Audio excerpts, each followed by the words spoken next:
Hi, எல்லோருக்கும் வணக்கம். Bigg Boss season 8 Tamil. பாருங்க, நான் 8லே இருக்கேன், இன்னும் 9க்கு வரவே இல்லை. ஏன்னா உள்ளே இருக்க கண்டஸ்டன்ஸ் வந்து அந்த மாதிரி இருந்தால் என்ன பண்ண முடியும் அப்படிங்கிறது தான் பார்க்க முடியுது. ஸோ என்னென்னலாம் வீட்டில் நடக்குது, என்னென்னலாம் வந்து பேசிகிட்டு இருக்காங்க அப்படிங்கிறதை பார்க்கும் பொழுது ஃபுல் அண்ட் ஃபுல் கண்டென்ட் வந்து பார்வதியை சுற்றி தான் வந்து போயிட்டுருக்கு அப்படிங்கிறது தான். ஸோ காலையில் எப்படி திவாகர் வந்து பயங்கரமாக ஸ்கோர் பண்ணுறாரோ இல்லையோ, அவங்கள எல்லாரும் ஸ்கோர் பண்ண வச்சிட்டாங்க அப்படிங்கிறத நம்ம பார்த்துட்டு தான் இருக்கோம். ஆனால் இப்போ வந்து பார்வதிய அப்படியே வந்து கொஞ்சம் ஃபோக்கஸ் பண்றாங்க அப்படிங்கிறது பார்க்க முடியுது. உதாரணத்துக்கு பார்வதி ஒரு 2, 3 ஃபைட்லாம் வந்து எடுக்குறாங்க. ஒரு பக்கம் ரம்யா தன்னுடைய தவறை உணர்ந்து விட்டு, "ஐய்யய்யோ! இது நமக்கு பேக் ஃபயர் ஆயிடுச்சுனா என்ன?" அப்படின்னு சொல்லிட்டு அவங்க கிட்ட ஒரு மன்னிப்பு கேட்டாங்க ஆடியன்ஸ் கிட்ட. அப்புறம் நான் திவாகர் கிட்ட மன்னிப்பு கேட்குறேன் அப்படின்ற மாரி வாக்குறுதி குடுத்துருக்காங்க. திவாகர் கிட்ட போய், "இல்ல கொஞ்சம் வார்த்தையெல்லாம் விட்டுட்டேன்" அப்படின்ற மாரி சொன்னது. அப்புறம் அதில அவர் வந்து கேர் பண்ணிக்காம விட்டாரு. சரியா? இப்போ பிஜே பார்வதியும் திவாகருக்கும் வந்து ஒரு காதல் அப்படின்னு சொல்லலாம். காதல்னு சொல்றத விட ஒரு அக்கா தங்கை பாசம். இல்ல அதுலயும் காதல் இருக்கு அப்படிங்கிறது தான். காதல் அப்படிங்கிறது அது தப்பான வார்த்தை கிடையாதுன்னு வைங்களேன். என் புருஷன் பொண்டாட்டி வந்தா தான் காதலா? இல்ல லவ்வருக்கு வந்தா தான் காதலா? அக்கா தங்கை, இல்ல வந்து அண்ணன் தம்பி, இல்ல அண்ணன் தங்கை, அக்கா தம்பி, இந்த மாதிரிலாம் ஏகப்பட்டது இருக்கும். நீங்க எப்படினாலும் அத வேண்டியதெல்லாம் பொருத்திக்கோங்க. நம்ம திவாகருக்கும் நம்ம பார்வக்கும் அப்படிங்கிறது தான்.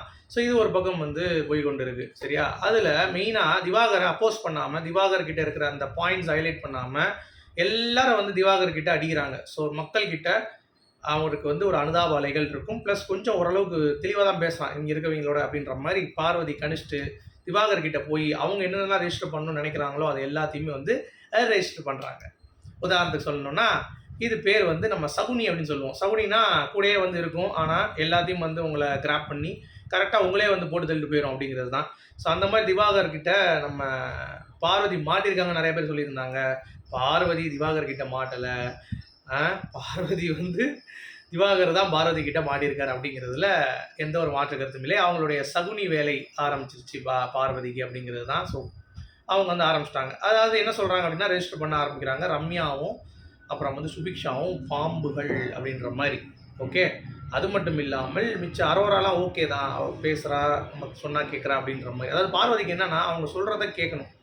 அப்படி இல்லைன்னா அடமெண்ட்டுன்றாங்க. இன்னொன்று, இந்த பார்வதிலாம் மாயா மாதிரி ஒரு ஆட்கிட்ட மாட்டினாங்க அப்படின்னா முடிஞ்சு போயிடும் சோழியே. ஏன்னா இந்த ஷோவை, இந்த ரூல்ஸை இன்னும் வந்து பயங்கர ப்ராடாக போடணும். இன்னும் ரொம்ப ஹார்ஷாக இருக்கணும். அரோரா சின்க்ளேரும் வந்து சில இடங்களில் வந்து அவங்களுடைய பேச்சு நல்லா தான் இருக்குது. ஆனால் ரொம்ப ஸ்ட்ராங்காக பேச மாட்றாங்க.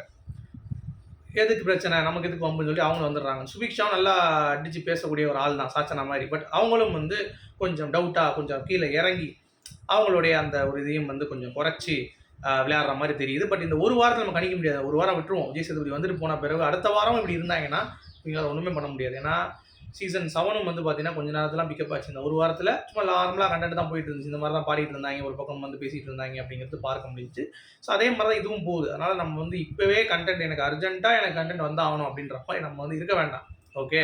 பட் பார்வதி அவர்களுடைய ஆட்டம் அப்படிங்கிறது அழகாக இருக்குது, நகர ஆரம்பிக்குது. சகுனி வேலையை வந்து ஆரம்பிச்சிட்டாங்க.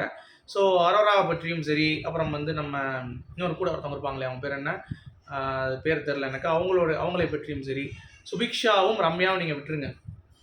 இவங்க 2 பேரும் தான் வந்து பயங்கரமான ஒரு டெரரு அப்படின்ற மாதிரி வந்து சொல்கிறாரு.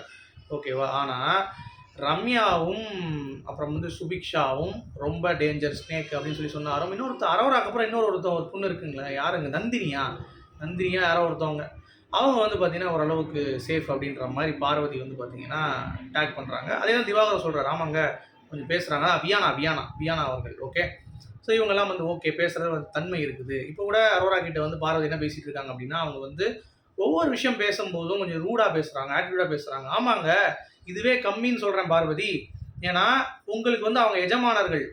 இப்போ பார்வதி உட்காந்துருக்காங்க, கீழே வந்து அரோரா உட்காந்துருக்கு, சேர்ல வந்து பார்வதி உட்காந்துருக்காங்க. இதுவே தப்புன்றேன். அந்த சூப்பர் டிலக்ஸ்க்கான ஒரு விதியாகவே இது நம்ம பார்க்கப்படலை. ஸோ அப்படி இருக்கும் பொழுது எப்படி இதை வந்து வச்சு நம்ம ஹேண்டில் பண்ண முடியும், எப்படி இதை வந்து அடுத்தடுத்த கட்டத்துக்கு நகர்த்தி கொண்டு போக முடியும் அப்படின்ற ஒரு கருத்துக்கள் அப்படிங்கிறது கண்டிப்பாக இருக்குது அப்படிங்கிறது எந்த ஒரு மாற்று கருத்தும் இல்லை. ஸோ நீங்கள் இதை எப்படி பார்க்குறீங்க அப்படிங்கிறத கண்டிப்பாக சொல்லுங்கள். ஏன்னா இவங்க என்னமோ பெரிய எல்லாத்தையும் கரைச்சி குடித்த மாதிரியும், யார் பார்வதியும் திவாகரும் அப்புறம் வந்து நம்ம கலையரசனும் எதுவுமே மிச்சம் எல்லாத்துக்கு ஒன்றுமே தெரியாத மாதிரி அப்படி ட்ரீட் பண்ணுறாங்க. அதாவது நிறைய விஷயங்கள் அவங்க பாயிண்ட் பேசினாங்க. அதாவது எப்படி சொல்கிறது, இந்த தூய்மை பணியாளர்கள் வேலையெல்லாம் பார்த்துட்டு அவங்களுடைய கஷ்டங்களை சொல்லிட்டு பெர்மனெண்ட்டாக அவங்களுக்கு வந்து சேலரி கொடுக்கணும், ஹைக் கொடுக்கணும் அப்படின்ற மாதிரி சொன்னது. அப்புறம் பெண்கள்னால் ஆடைகள்லாம் இப்படி தான் வந்து கொடுத்துடணும் அப்படின்ற மாதிரிலாம் எதுவும் கிடையாது, அவங்க எப்படினாலும் சுதந்திரமாக இருக்கலாம் அப்படின்ற மாதிரி அந்த ஒரு ஆடையை பற்றி பேசினது. அப்புறம் நிறைய விஷயங்கள், இந்த வீட்டில் இப்படி தான் இருக்கும், என்ன வச்சு கண்டென்ட் பண்ணுறாங்க, நாங்களாம் பெரிய ஆட்கள், நம்ம கூட நின்னா வந்து வெளியே வந்து ஃபோக்கஸ் கிடைக்கும் அப்படின்ற மாதிரி ஏகப்பட்ட விஷயங்கள் வந்து பார்த்தீங்கன்னா அவங்களுடைய இன்புட்ஸ் இருக்குது. அது எந்த மாற்று கருத்தும் இல்லை. ஆனால் இதை மட்டும் வைத்து இந்த பிக் பாஸை அப்படியே கடந்து போக முடியாது அப்படிங்கிறது தான் எல்லாருடைய கருத்தாகவும் இருக்கிறது. நீங்கள் இதை எப்படி பார்க்குறீங்க அப்படிங்கிறத கண்டிப்பாக சொல்லுங்கள். ஆனால் விஜய் பார்வதியோடைய ஆட்டம் ஆரம்பிச்சிருச்சு. ஸோ புதிய காதல் ஏதாவது மலருதா அப்படின்னு சொல்லி பார்க்கும் பொழுது நமக்கு வந்து இந்த துஷார் அரோரா இவங்க 2 பேருக்குள்ளே இன்னும் வந்து ஒரு வைப் வந்து போயிட்டுருக்கு.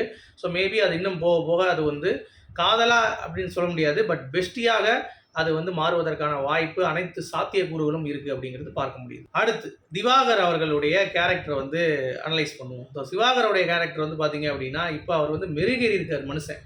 அதாவது தெரிஞ்சுக்கிட்டார், இவங்கெல்லாம் நம்மளை வச்சு கண்டென்ட் பண்ணுறாங்க, நம்ம இப்போ அமைதியாக இருந்தாலே போதும், நம்ம பெருசாக வந்து ஆடம்பரமாக எதுவும் பண்ண தேவையில்லை, அழகாக நம்ம மேட்ச் பண்ணி கொண்டு போயிட்டே இருக்கலாம், இதை அப்படியே நம்ம வந்து அசால்ட்டாக அடிச்சு தூக்கிடலான்றதை அவர் பார்த்துட்டார். 70 நாள் நம்ம வந்து தங்கிடலாம் அப்படின்ற மாதிரி அழகாக சொல்லிட்டார். கமருதீன் கண்டென்ட் பண்ணுறான், பிரவீன் வந்து என்னை ஏற்றி விட்டு பண்ணுறான், சரியா, கெமி வந்து என்னை வந்து வச்சு ஃபேம் தேட பார்க்குறா, என்னை வந்து எல்லாருமே இந்த அவங்களுடைய மனநிலையை புரிஞ்சு அவங்க வந்து பிக் பாஸ் கேமரா முன்னாடியே வந்து எக்ஸ்பிளைன் பண்ணிட்டாரு, ப்ளஸ் பாரதிக்கிட்டையும் எக்ஸ்பிளைன் பண்ணிட்டாரு, மக்களுக்கும் அது தெரியும்.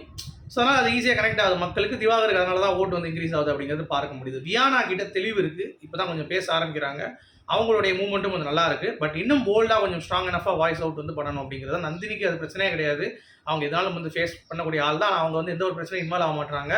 இந்த கனின்னு ஒரு காரக்குழம்பு ஒருத்தவங்க வைக்கிறவங்க இருப்பாங்க, அவங்க எங்கே போனாங்க அப்படின்னு சொல்லி யாராவது பார்த்தீங்கன்னா கண்டிப்பாக சொல்லுங்கள். அதே மாதிரி விஜய் சபரியும் வந்து முத்துக்குமரன் மாதிரி கொஞ்சம் ட்ரை பண்ணிகிட்டு இருக்காரு, அதை நம்ம ஏற்கனவே சொல்லிட்டோம். நம்ம விக்ரம் அவர்கள் மிக்சர் சாப்பிட்றதுல அவரும் வந்து வல்லவர் அப்படிங்கிறது ஈஸியாக வந்து தெரியுது. மிக்சர் சாப்பிட்றதுல பிரவீன் காந்தியா இல்லை விக்ரமா அப்படின்றத போட்டி வைக்கலாம். ஏன்னா விக்ரம் இந்த நாமினேஷனில் பிரவீன் காந்தி தான் ரொம்ப நல்லவராக இருக்க, அந்த சேமுக்கு வந்து செட் ஆக மாட்டாருன்றாரு. அவராச்சும் நல்லவராக இருக்காரு, இந்த கேம் செட் ஆகலை, நீ நல்லவனா கெட்டவனாங்கிறத இன்னும் வந்து வெளியே மக்களுக்கு காட்டாமல் இருக்கிறதுக்கு இன்னமும் வந்து பார்த்தீங்கன்னா உங்கள் மேலே இருக்கக்கூடிய நம்பிக்கை அப்படிங்கிறது கொஞ்சம் கொஞ்சமாக டிசால்வ் ஆகிட்டு இருக்கு அப்படிங்கிறது பார்க்க முடியுது. எஃப்ஜே அதிசயம் கமருதீன் பொறுத்த வரைக்கும் நான் ஏற்கனவே சொல்லிட்டேன், இவன் சத்யா அவன் ஜெஃப்ரி 2 பேரும் வந்து அப்படியே அதாவது ஒரே குட்டையில் ஊர்னா மட்டை அப்படின்ற மாதிரி நம்ம கண்டிப்பாக சொல்லலாம். ஏன்னா அந்த ஒரு தாக்கத்தை தான் இவங்க 2 பேரும் வந்து ஏற்படுத்துகிறாங்க. மற்றபடி ஸ்பெஷலாக ஒரு இம்ப்ரூவ் அப்படிங்கிறது இவங்க கொடுக்குறாங்களா அப்படின்னு கேட்டிங்கன்னா கண்டிப்பாக இல்லை. ஸோ அவங்களுடைய கேம் வந்து கொஞ்சம் சேஞ்ச் பண்ண வேண்டிய ஒரு கட்டாயத்தில் இருக்குது அப்படிங்கிறது பார்க்க முடியுது. ஸோ ஆக மொத்தம் இந்த பிக் பாஸில் கண்டென்ட் அப்படிங்கிறது வந்து பார்த்தீங்கன்னா ஒரு பக்கம் திவாகர், இன்னொரு பக்கம் பார்வதி, இதை நோக்கி தான் வந்து இந்த பயணம் போயிட்டு இருக்கு அப்படிங்கிறது பார்க்க முடியுது. ஸோ உங்களுடைய கருத்துக்கள் மீண்டும் சந்திப்போம். Good bye.